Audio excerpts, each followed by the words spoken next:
What is dry mouth? It's a very common problem. And as we all get older, which I am doing as I speak right now, we tend to produce less and less saliva. In fact, from the age of 25 on, it's totally downhill as far as saliva production.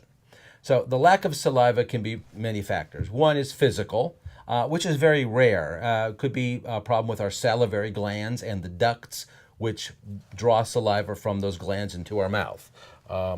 My little friend here will sort of demonstrate. There are salivary glands in the bottom of our mouths. There's also salivary glands on the side of our mouth.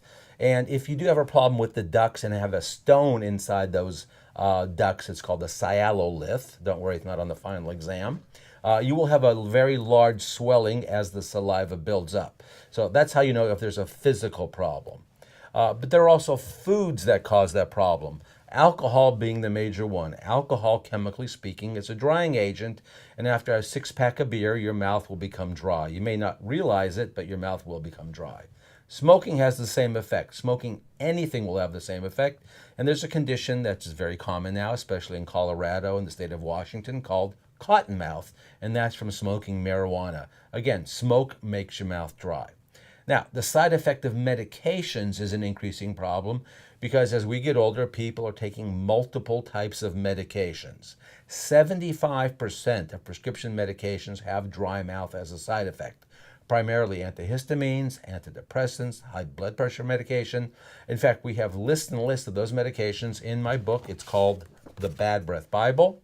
And you can download a copy for free at therabreath.com or at badbreathbible.com.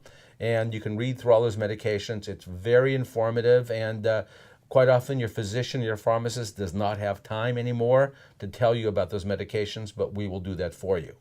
Now, one of the other problems is many of the oral products that are highly advertised on television are making your mouth dry because they contain alcohol. In fact, the leading mouthwash is 27% alcohol, more than an entire six-pack of beer. And trust me, the six-pack of beer tastes better. I've done my own research.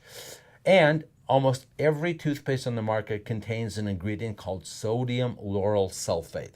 That's a fancy term for soap. They wouldn't put soap on the ingredient list, but they will put the fancy chemical term sodium lauryl sulfate.